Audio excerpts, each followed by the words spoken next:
So wakiritse kuri iyi video kubera ko ushaka gukorera amafaranga ku murongo kandi abizi ko ari byo ushaka. Niba ari uko mu iyi video nge kukwereka ukuntu ushobora gukorera amafaranga ku murongo kandi ibyo bintu biraba byoroshe cyane. So please nkurikira kugira ngo tujane intambwe ku yindi. So iyi method nge kukwereka ni shasha kandi abantu benshi nago bari bayimenya. So niba ushaka kuyikoresha please nkurikira intambwe ku yindi kugira ngo tugendane intambwe ku yindi. Na nshobora kukubwira ko iyi method umurikiye neza cyane ushobora kuva hano ubonye ukuntu bimeze kandi wakoreye amafaranga yawe ya mbere. So uyu munsi mbafite indi website inshasha mutazi. Iyi website nago iramenyekana na muntu uyizi, gusa mu iyi video nge kuyibereka ni website inshasha. Nkuko kubibona hano kuri channel yacu tubazana video nyinshi cyane zikwereka ukuntu ushobora gukorera amafaranga.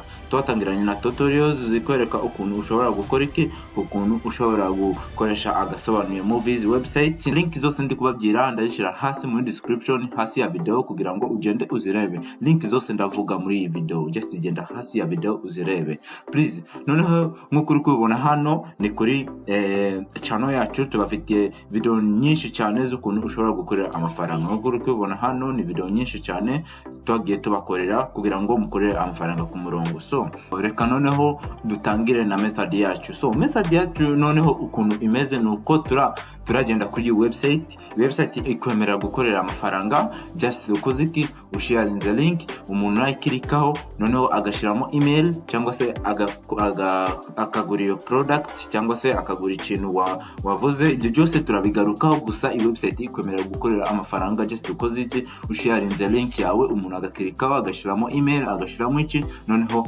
ugakorera amafaranga yawe. So nkuko uri kubona website bayita mylead.global. Nukuvuga ngo iyi website nkuko uri kubibona hano ikwemerera gukorera amafaranga just ukoze ikintu cyoroshe cyane. Okay, so reka nkwereke ukuntu ikora. Nkuko uri kubibona hano bakukubwira step 1 ni gukora account. So nkuko uri kubibona step ya kabiri bakuvuga ngo choose one of 3000 affiliate program available on mylead. Nuko ngo hano bafite steps nyinshi cyane, bafite website nyinshi cyane ushobora kujana hanze bagakora account just ukabona amafaranga yawe. Step ya gatatu nkuko uri kubibona no gufata link yawe ya special iraba ari yawe none ukayishira hanze. Step ya kane nugushira hanze iyo link wabonye none ugatangira gukorera amafaranga. Ibyo bintu turabijyaho, izi steps zose ndazibereka ukuntu ushobora kubikora. So nkurekera intambwe ku yindi kugira ngo umenye n'ukuntu ushobora gukoresha iyi website. So we icyo urakora na kindi urakirika hano kuri register noneho ukore account. Nukirika hano nukuvuga ngo hano urashiramo information zitandukanye cyane. So nkuko uri kubona hano bari kukubwira ngo ushiremo your login, nukuvuga ngo ushobora gushiramo username yawe, izina ryawe rya mbere, ugashiramo n'utunamba just izina naryo rirakora. None hano bari kukubwira ushiramo email, none hano naho ngushiramo password nkuko uri kubibona.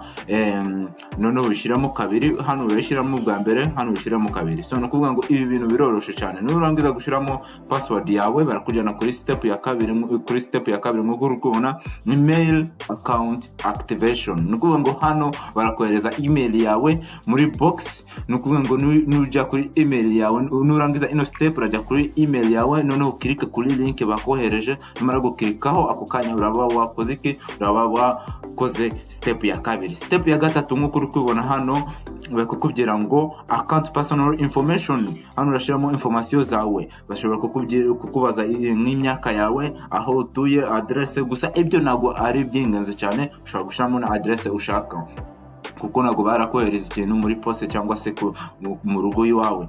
So nkuko uri kubibona hano izo ni steps urakora kugira ngo ukore account. Niba ushaka nkuko uri kubibona hano naho ushobora gukoresha Google cyangwa se Facebook na Apple kugira ngo winjire ndani, cyangwa se ibi bintu biroroshe cyane. Ushobora gukoresha Google, niyo nkunda gukoresha iyo ndi kuloginga muri bintu. So gusa urachuzinga icyo ushaka cyangwa se urarondora icyo ushaka. Gusa niwe bagirwe gukirika hano nurangiza gushiramo information zawe ukirike hano. Kuvuga ngo hano uraba wemerewe cyangwa se uraba usinye amasezerano hamwe nabo. so nk'uko uri kubibona hano ibi bintu biroroshe ukuntu ushobora kwinjira ndani. Je mfite account, so reka ngende ndani noneho mbereke ukuntu ndani hameze. So nk'uko uri kubibona hano ni ukuvuga ngo hano niho barakuzana numara gushiramo account yawe. Nk'uko uri kubibona hano hameze neza cyane, iyi website by design neza cyane, nkunda ukuntu imeze hano nk'uko uri kubibona. So hano nk'uko uri kubibona niho uragera numara gukora account yawe byose wabirangije izo step eshatu.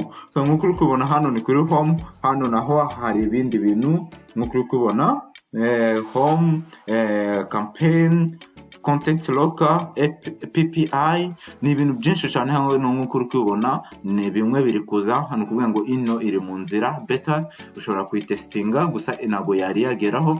So hano nk'uko uri kubibona ni ibintu byinshi cyane. So nk'uko uri kubibona noneho weho icyo urakora kugira ngo ubone noneho amafaranga, cyangwa se kugira ngo utangire gukorera amafaranga.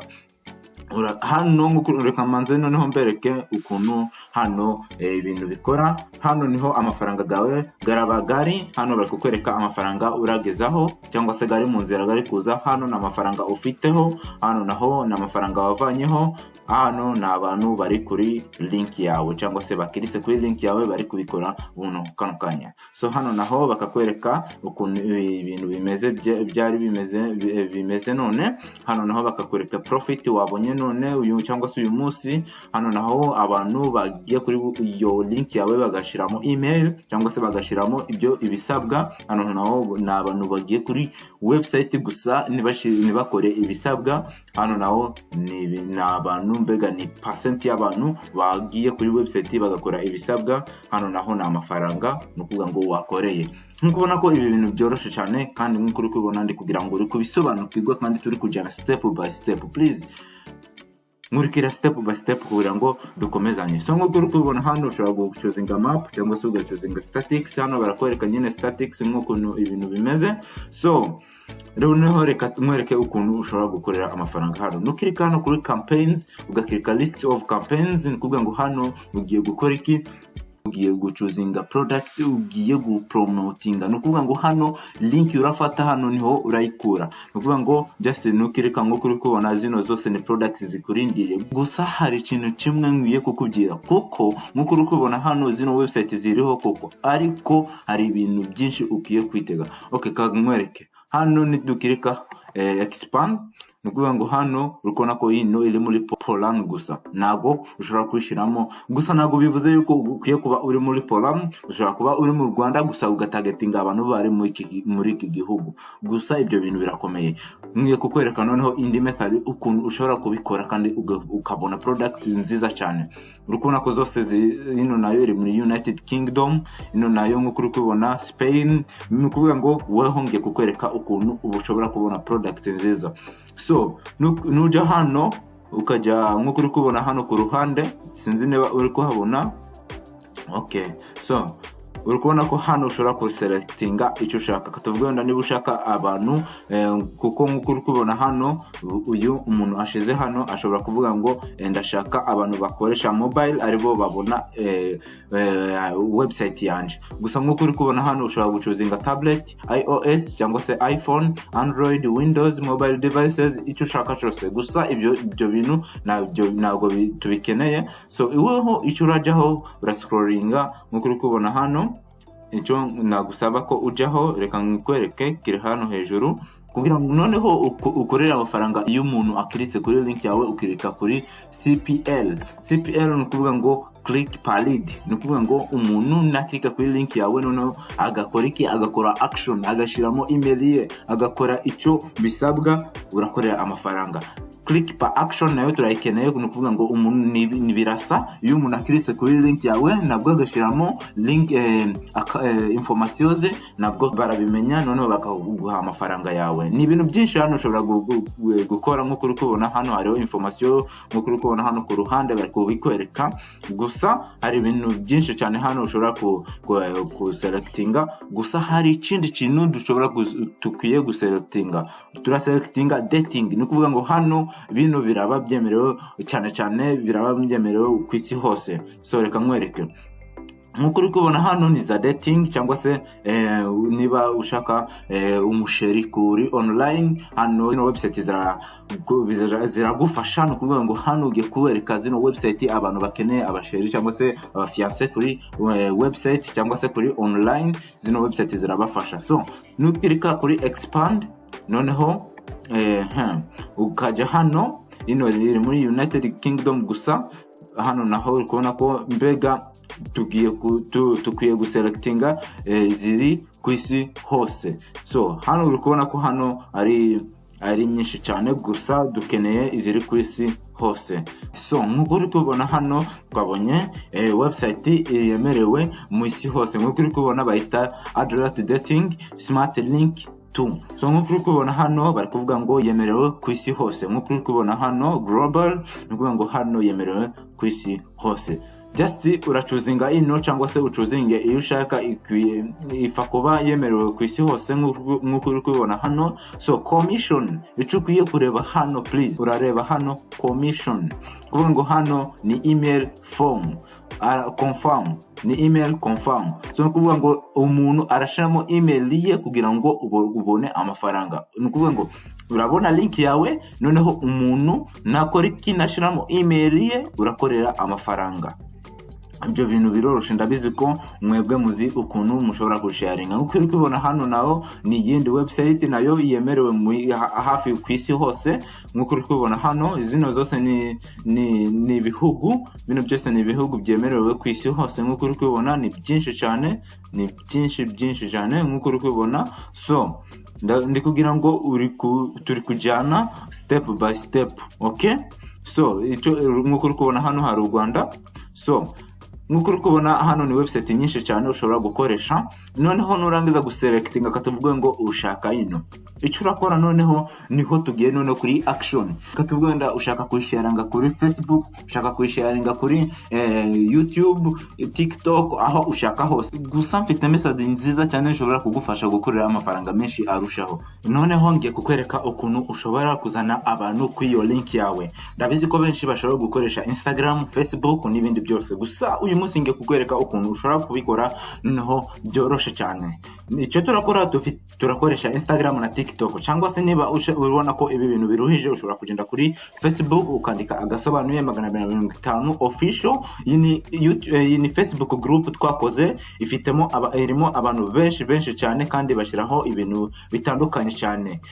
Icyo nakugira kandi nuko ino Facebook nk'uko uri kubona ifite abantu benshi cyane. Ukubona ko ifite abantu bageze mu bihumbi 100 nk'uko uri kubona bagiye kugera ibihumbi 50. Ushobora kukugera ko ushobora gukoresha ino website noneho ukabona abantu ku link yawe. Ndasiga link ino group hasi ya video kugira ngo ugende uyirebe cyangwa se ugerageze nawe. Gusa icyo nakugira nuko ino website cyangwa se ino website nk'uko uri kubona ukwishura amafaranga menshi just ukoze ibyo bintu nakubwiye, kandi biroroshe cyane. So reka ngende muri telefone yanjye mwereke ukuntu ushobora kubikora. Gusa nshobora kubikoresha na computer, gusa ndashaka kubikwereka kuri telefone ukuntu bimeze.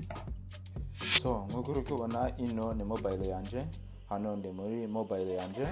So nk'uko uri kubona ino ni application ya My Lead, bari no kuri App Store, ushobora kugenda ukayidownloadinga. Ibyo bintu biroroshe cyane. Nk'uko uri kubona iri hano, ushobora gukirikaho noneho nkabona amafaranga mfite. Ibyo bintu biroroshe cyane. Nk'uko uri kubona hano bari kukwereka abantu bakiritseho hano ku ruhande hano. Noneho hano naho bari kukwereka ibintu bitandukanye cyane, bimwe biri kuri website. Hano naho bakakwereka ukuntu ibintu bimeze.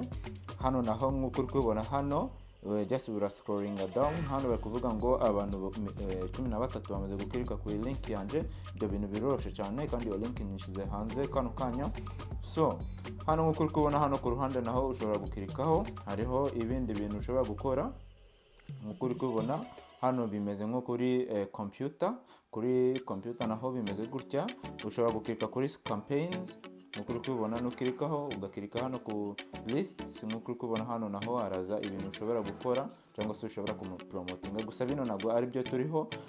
Ibyo turiho nuko ni kuri TikTok. nk'uko uri kubona nufungura TikTok urajya hano. So icyo urakora noneho nk'uko uri kubona amaze gushiraho urakora account iriho n'izina nk'uko uri kubona izina niryo wifindiye cyangwa se ni izina wafashe cyangwa se izina just wakuye mu mutwe wawe. Hano nafashe Ariana Deliabe. Nk'uko uri kubona ibi bintu biroroshye cyane. Iyi account nyishyizeho buno abantu babiri bamaze gufollowinga. Noneho nk'uko uri kubona hano making sure ko wandika gutya bino biriho: watch my videos and write to me the link in the comment, I'm waiting for you. Nk'uko uri kubona ino ni my description, my bio. Nukuvuga ngo hano umuntu narasoma ino, nukuvuga ngo link iri muri description ajeho ayirebe. So nk'uko uri kubona maze nashizeho video ebyiri. Nukuvuga ngo njyewe nago ndi umukobwa ndi umuhungu, none uri gutekereza ni gute nabonye izi video z'abakobwa. Ibi bintu biroroshye cyane. Nk'uko uri kubona ino imaze kugeza views 85 cyangwa se 85. Nk'uko uri kubona ni gute noneho nabonye izi views zose kandi natari umukobwa. So icyo turakora turajya kuri turajya kuri Instagram. Nk'uko uri kubona nujya kuri Instagram nukuvuga ngo hano barakora iki, urajya hano kuri reels. So ukanywereke kuko icyo turakora nukuvuga ngo urafata reels z'abakobwa noneho iza hano kuri Instagram uzidownloading uzishyire hano kuri TikTok yawe. Ni gute noneho wabikora? Kuko hano hari website bita IGgram. Kuvuga ngo IGgram ikwemerera gukora iki, kudownloadinga videos ziri ku Instagram ukazishyira kuri TikTok cyangwa se ukazishyira muri telefone yawe. So reka nkwereke. So nk'uko uri kubona ino niyo website, just ushobora kora urashiramo link yawe. Noneho ni gute wabona link, ibyo byose ndabikwereka. So reka nkwereke ukuntu ushobora kubona link ya Instagram. Ninja hano kuri Instagram. Nk'uko uri kubona hano hariho ibintu bitandukanye cyane. So icyo turakora noneho katuvuga wenda uraza hano noneho wandike. Nk'uko uri kubona wandike beauty. Ntabwo ushobora kwa just urachuzinga nkuko gusa icyo nakubwiye nuko niba turi kugendana just andika icyo, niba katuvuga ngo ushobora guchuzinga icyo ushaka gusa katuvuga ngo wachuzinze sports cyangwa se wachuzinze just za hano wandike sports. Noneho hano barakuzanira ibintu bitandukanye cyane. So katuvuga ngo ushaka nka video, katuvuga ngo urajya hano noneho urebe video ushaka gukuraho. Katuvuga ngo dukise kwiyi. Nk'uko uri kubona ino ni video. So icyo urakora urakirika hano kutu tudomo dutatu nk'uko uri kutubona hano hejuru. Noneho ukirikeho, nukirikaho hano hasi haraza nk'uko uri kubona urakirika hano link. Nukirikaho link iraba wayikopye. No reka nkwereke. Nukirikaho noneho ugakirika hano link uraba wayikopye. Nk'uko uri kubona link copy to clipboard. Noneho uragaruka kuri website. Nk'uko uri kubona nuje hano ushiremo ya link. Okay, reka tuyishiramo. Namara kuyishiramo nk'uko uri kubona. So urakirika download. Namara gukirika download nk'uko uri kubona. So nk'uko uri kubona iratangira ikora iki, iratangira i-downloading iyo video. Ibyo bintu biroroshye. Numara kwishira muri telefone noneho ikirakurikiraho urayishira hano kuri TikTok. Nk'uko uri kubona numara kwishira TikTok making sure ko ugaruka hano muri comment. Noneho ukora iki, ushire ya link yawe muri comment kugira ngo abantu bakirikeho. Ni gute rero ushobora kubona link yawe? So kuri mobile ntabwo ushobora gukora iki, ntabwo ushobora gushiraho ntabwo ushobora gukoraho link cyangwa se kubona link. Gusa icyo nakubwira nuko ushobora kugenda kuri website. Reka tugaruke muri computer yanjye nkwereke ukuntu ushobora kubikora cyangwa se ushobora kubona link ya website ushaka gupromotinga. So nk'uko uri kubona hano nagarutse muri computer yanje. Bino nibyo hano niho twari tugeze. Hino niyo product twari tuvuze ngo tugiye gupromotinga. Ejo nakona noneho numara guselectinga website wabonye ukuntu ibintu bimeze. Urabona ko hano urabona amadolari ageze hano kuvana kuri cents 4 kugeza kuri amadolari 10. Nk'uko uri kubona umuntu akiritse kuri link yawe. So wowe icyo urakora noneho urakika hano kuri promote link. Ubwo kuvuga ngo wamaze gukora account kuri TikTok byose biri sawa. Icyo urakora urakirika promote. Numara gukirika promote barakuzana hano. Iyo hano hari ibintu byinshi gusa icyo urakora urakirika hano kuri euro. Kuvuga ngo nukirika hano kuri euro hano noneho baragusaba izina. Ngo hano ugiye gukora izina. katuvuge nje ndayita camp 1 kuko hano nkwiye ku trackinga byose nafashe. Tracking domain hano nshobora gufata iyo nshaka, gusa ndafata ino ya mbere. So hano the regulations ni kuvuga ngo hano nta kintu ushaka, gusa ushobora gukirika hano I accept the terms of this affiliate program. Urakirika hano noneho ukirike save. Ni kuvuga ngo nukirika save ibyo byose biraba byirangiye. Urajya hano nk'uko uri kubona campaigns, noneho ukirike kuri nk'uko uri kubona hano ukirika kuri your configuration. Numara gukirika hano urabona ko yageze hano. Noneho icyo urakora hano nuko urakirika hano kuri expand. Noneho nukirika hano urabona ko wabonye link. Kwa ngo hano wabonye link, njyewe nari mfite gusaba my link nshasha nk'uko uri kubona camp 1 ya zina nanditse nk'uko uri kubona hano nayanditse. Icyo urakora urayikopa nk'uko uri kubona n'uyikopa, urayikopa hano. Ibi bintu biroroshe cyane. Numara kwikopa just sharing ibyo byose biraba birangiye. Just ushire kuri Facebook, Instagram, kandi ngwibutsa ko iyo Facebook group iri hasi muri hasi ya video ushobora kugenda ukayireba. So ni kugira ngo wabibonye, gusa ari ikindi kintu ushobora kukubwira kuko nago bashobora kwemerera gukoresha iyo cyangwa se kubona link yawe udakoze account kuri TikTok cyangwa se utaberetse ahantu uri gukora izo clicks cyangwa se. Kandi ikindi kintu nagukwiye gukirika kuri link yawe. So nk'uko uri kubona hano icyo urakora noneho urakirika hano kuri traffic source kugira ngo ushiramo ya TikTok account yawe. Nk'uko uri kubona hano icyo urakora nuko tuvugenda icyo urakora weho naguraba ufiteho ikintu. Nk'uko uri kubona ya TikTok link yanje iri hano, gusa we kuko uraba udafiteho ikintu urakirika hano add traffic source. Urakirika hano, numara gukirika hano urakirika hano kuri social medias. Reka nkwereke hano social media. Nukirika hano ngo hano ugiye gushiramo social media account. Hano noneho urakirika which social media, uraselectinga TikTok, Facebook niba ufite Facebook page profile, Instagram katuvuga ndo ufite Instagram ndabizi ko abantu benshi bayifite ushobora nayo kuyikoresha. So turaselectinga TikTok, gusa dushobora no kwandika TikTok nk'uko uri kubona. Noneho hano urashiramo URL ya profile yawe. Nkuvuga ngo urajya kuri TikTok noneho ufate URL ya profile yawe cyangwa se link ya profile yawe kuri TikTok uyifate. Numara kuyifata uyishira hano, cyangwa se ya Instagram just andika Instagram nk'uko uri kubona iraza hano. Noneho ushiramo ya link yawe. So numara gushiramo ibyo byose nk'uko uri kubona, reka tugende na TikTok nk'uko twatangiye. So icyo urakora noneho hano urashiramo ya link, noneho ushiramo category. Numara gushiramo category hano nyine barakubaza ibintu biri gukora kuri TikTok, kuko hano abantu benshi bakora kuri TikTok katugenda abereka ukuntu bashobora guteka ibiryo, abereka abantu ukuntu bakina ibintu bitandukanye cyane. Gusa wewe urajya kuri dating kuko aribyo turi gukora. So numara gukirika dating na kindi just kirika hano uveyo.